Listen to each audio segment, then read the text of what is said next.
Yes, sir. It's your boy King DJ Chicks. We are back on Monday. I told y'all we gonna keep shooting videos out. It's a drive-by in this mall, right? We're gonna talk about something in particular today.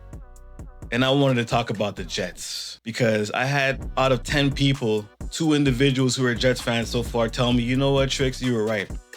And it only took y'all to go, 3 wins with 3 weeks left in the season to let me know that I was finally right about Justin Fields, okay? So let me give y'all the breakdown.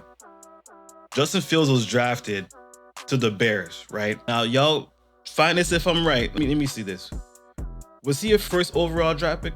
Was he the number 1 overall pick? Let's figure this out right now. He's 26 years old. Oh my God, the stat line is horrific. Where's this Wikipedia? Let's go to the Wikipedia. He was 11th overall pick in 2021. So Georgia had him originally because that's where he's from.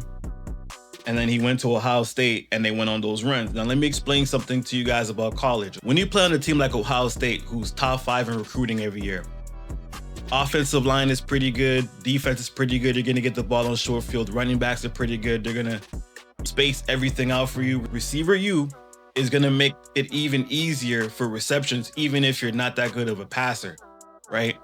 Because the margin for error in college is way different than it is in the National Football League. There's a lot of weaker DBs that you're going to play on a weekly basis and weaker teams that you're going to play on a weekly basis than if you're Ohio State, right? If you're an elite, well, not an elite, but if you're a player who gets drafted in the first round, the top 10 teams in the league, chances are you're going to have to work your butt off to make that team a winning team. That's why they're drafting you. They're not drafting you to put you there to automatically win a chip because the team's already pre-built. No, you know what I'm saying? You're gonna have to play and be that difference factor, that what's the word I'm looking for?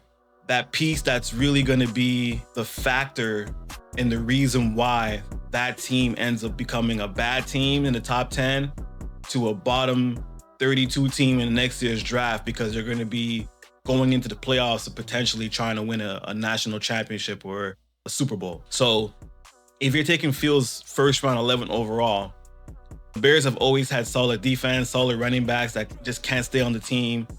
But they've had bad coaching over the years. So granted, I'll give him that credit. They won 8 games one season.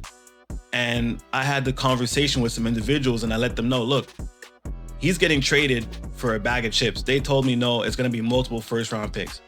He ended up getting traded. Let me find the details here for you. It was to the Steelers, if I'm not mistaken.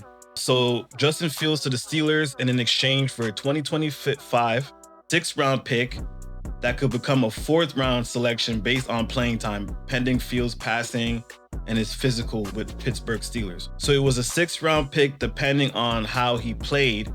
It would be a 4th round pick. He played 6 games. I think he lost 2, or did he go 3 for 3? Let me see again. Steelers 2024 record. They were 10-7 regular season. So let's go through who was a quarterback here. So they beat Atlanta 18-10, Denver 13-6, Chargers 20-10. Then they lost to the Colts, Dallas, and then I think his last game was against the Raiders because I think Russell Wilson came to play the Jets. Let me make sure that's clear. Who was the quarterback week 6 for recap? Stats. Fields was the quarterback against the Raiders and then against the Jets. I'm pretty sure Russell Wilson came back for that. Let's make sure. Stats, Aaron Rodgers, Russell Wilson. There you go. So Fields played the first 6 weeks of that season and they won the first 3 and lost the last 2. Now, mind you, the Steelers defense at that period of time was playing at a very high level. I don't know what it was. If you look at the stat line for Fields, he didn't play that well. It wasn't that good. Just to make that clear. And I wanted to let these people know, including Ocho Cinco and Unk, that they're blaming the Bears, which is sort of justifiable. Then they blame the Steelers, which is also justifiable, right? But what you also have to do is look at the tape, okay? And we broke this tape down over and over and over again on his passing decisions, how he passes the ball, how he reads the defense, when he decides to run or not run, the fact that he fumbles sometimes, He doesn't know what he's doing out there. And that's the major issue that people have when they play on a team like Ohio State, Georgia, etc., is that they have so much protection. And the talent is so good at receiver and other positions, right? Tim Tebow could not throw to save his life. But if you give him enough elite things around him, he could win you enough games to make the postseason. Can he win you a Super Bowl? Absolutely not. So people really thought that Fields could be something similar to that. And I let them know clearly, no, he is not the guy. And there's a particular person right now who I didn't think should have had the Heisman in college, but he got it and I was happy for him. His name is Caleb Williams, and he's currently on the Bears. Now let me give you a little bit of an idea of what the average stat line is for Justin Fields in his career. And then I'm gonna break down Caleb in his second year too, right? Let's break that down. Year to year, by the way. Let's go to the stats. So his first year, 2021, 1,870 yards. Actually, let me break it down. You gotta see how many games they played. 1,870 yards, 7 TDs, 10 interceptions. And he rushed for 420 yards and 2 touchdowns. He's a rookie, so you gotta be like, 4 fumbles, 1 for a loss. Not too good on the turnover ratio, but it's his first year, give him some hope. Year number 2, right? His completion ratio went up by 2% from 58.9 to 60%. He had 2,200 yards passing, 17 touchdowns, 11 picks, and he ran for 1,100 yards. He had 9 fumbles, none for a loss. He's getting a little better. It's hard not to be worse than 1,800 yards, right? And how many games was that? He played 12 games that year. The second year, he played 15 games. Year 3, he played 13 games. Had way more attempts. His completion percentage went up 1%. And mind you, they had better receivers on the Bears during this time. I don't even want to go down the list of players. You did the research on your own. He had 2,562 yards passing, 16 TDs, 9 picks. So less interceptions now. Congratulations. He's looking like he can progress, right? He ran for 657 yards. He had 3 fumbles, 1 for a loss.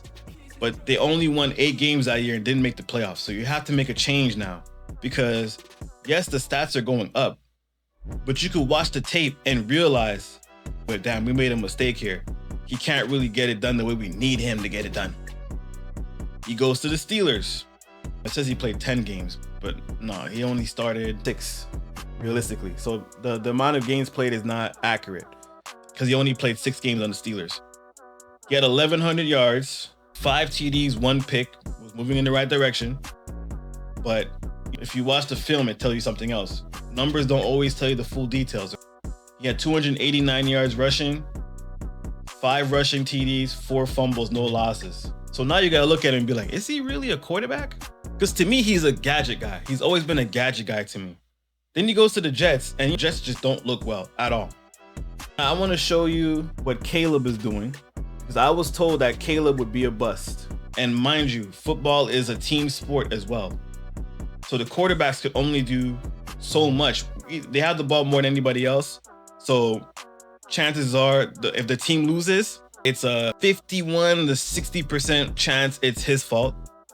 And if the team wins, it's a 50 to 49% chance sometimes, depending on the type of quarterback you have, that it's their fault. Unless you're a Mahomes or one of those other elite players that really make a big difference on how a team moves and wins 11, 12, 14 games per year, that's completely different, right?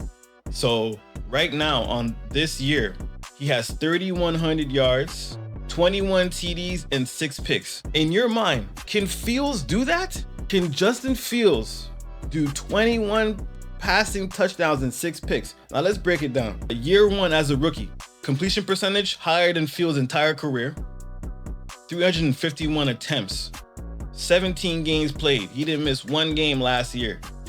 Not one. 3,541 yards. That's for the whole season. And he played horrible that year too. And his horrible is 20 passing TDs and 6 picks. No rushing touchdowns, 489 yards rushing as a quarterback. That's a bad year. I was told he was a bust because the Bears did not make the postseason. And he had 20 TDs and 6 interceptions.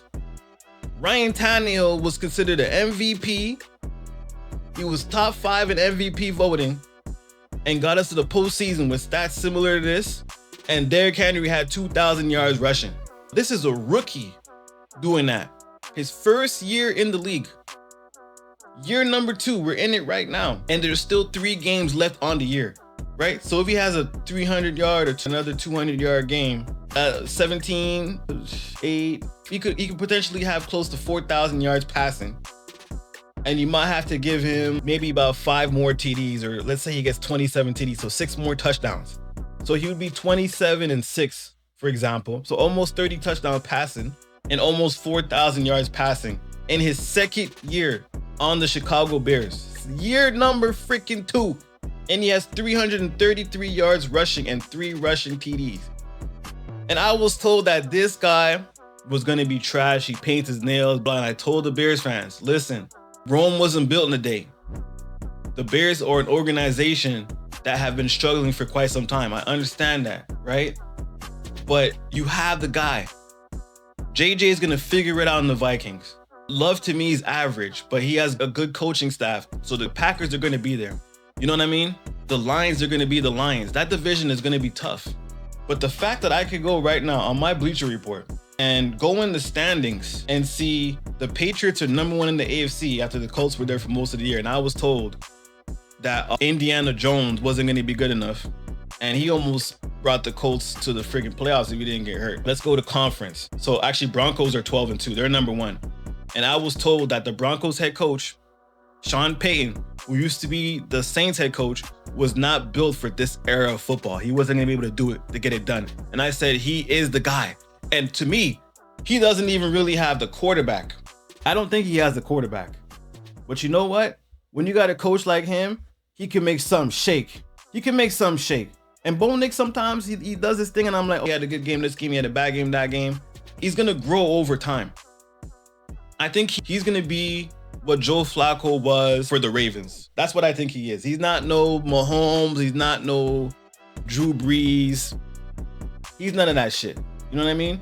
But he does just enough to get you over the hump. And that's good enough too. You know what I mean? Maybe close to Alex Smith in some ways. Not like Alex Smith. You know, he's not gonna give you touchdowns every night. He's not. Every Sunday he goes out there, he might give you 200 yards passing, which is not bad. 187 and no touchdowns, and that's fine. As long as he doesn't turn over the ball and they're able to win the game, that's fine, okay? The Broncos lost 2 games this year, to the Colts by 1 and to the Chargers by 3. And no one in their right mind would have told you that this year, the Chiefs would not be in the postseason. The Ravens would be struggling at 7-7. Steelers going to the Super Bowl this year, or the AFC Championship game. They told me I was crazy too.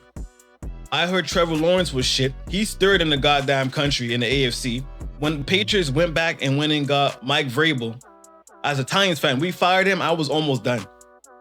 Because you just fired the coach of the year after you gave his number 1 receiver away and didn't give him a quarterback. You gave him 2 bum quarterbacks. That's horrible. And look, he went back to the Patriots. I'm happy for him. That's his real home. And the Patriots are 11-3. They're back to what they used to be. And if you're a Jets fan, a Dolphins fan, a Bills fan, this must be extremely frustrating to see Tom Brady and Bill Belichick go and to have Vrabel come back there.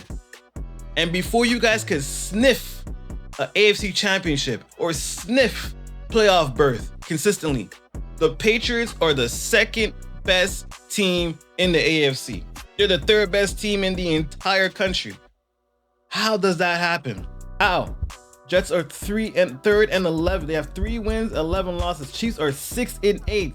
I can't remember the last time the Chiefs had more than 4 losses. Okay, putting this into perspective. Now, let's go into the NFC. Rams are number 1. I'm not too shocked about it because they're definitely a top 3 team in the league. And you play your division, right? And they're 3-1 in the division. So you have to play your division. And your division could determine what your overall record is going to be. Right? So obviously the Patriots are playing the Jets, who are a bad team this year. The Dolphins, who are a bad team. And the Bills, who are technically a good team, but you never know what kind of Bills you're going to get. So that adds to your wins and losses. But the Broncos are playing in the West. And you only play the Raiders twice. So if you're playing the Chargers, who are in the playoffs, and the Chiefs, who should be or have been consistently in the postseason for the last goddamn 15 years. It seemed like 10 years. It's been a long time. It's almost been a decade. Alex Smith brought them there multiple times. Mahomes been there for like 7 years. Come on, bro. This is crazy. No. That's insane. And the Bears are 10-4. They're number 2 in the NFC, and they're the 4th best team right now, technically. They're 4th best team in the entire country. Okay? They're number 1 in the division, and they're 1-3 in their own division. So they haven't even beaten their division consistently. The Packers are 4-0 in the NFC North, and they're 9-4-1. So the Bears can't even beat their own division, and they're still 10-4 and 6-3 in the conference. This is crazy. How does that work? The Eagles are 9-5. So is Caleb good? Am I over exaggerating? Am I giving him too much credit too early in year 2? Because it's only going to get better from here. It's only going to get better from here. So all you people out there that told me that I was wrong about Justin Fields, that I was wrong about Caleb being the guy for the Bears, okay? What else were we missing? JJ had a good game recently. He's going to develop to be a good quarterback. I'm going to prove you wrong about him too. Trevor Lawrence is 3rd right now in the AFC. I'm going to prove wrong about him too. And the Steelers are going to make the postseason and win that division. And I told y'all Aaron Rodgers is going to go there and make the playoffs. And then they're going to go on a run and potentially be one of those later teams that are going to try to win it all. I'm telling you right now, the Steelers are a factor. I know they're 7-6. It doesn't look good, but Aaron Rodgers has to leave with something. I'm not saying he's going to win it. I'm saying this is his last year to make a final hurrah. And I think he's going to fight pretty damn hard to get there. And I think they can do it. They can definitely get it done. I'm not talking about Super Bowl. I'm talking about AFC Championship game. And then after that, we'll talk about that. But I thought the Steelers would have a better record this year. So the fact that they're 7-6 right now with 3 games left and they're winning their division is insane. So they still got to beat the Ravens and stay ahead of everybody in the division, which is a horrible division right now. But yeah, look, the AFC South has 2 teams right now, and I was told for years it's a trash division. So Colts are squeaking in, so we might get 3 teams in that motherfucker. We'll see. All right, so that's it for now. I just wanted to get that off my chest that Caleb is the guy for the Bears. Shout out to the Bears fans, and that Justin Fields was not it. He was not it. I told you from the day he was drafted, he was not the guy for the Bears. He is not NFL ready. He should not have been starting. He is a backup, and now you can finally see it. I'm out. Subscribe to the channel. Follow me everywhere at King DJ Tricks. Let's go.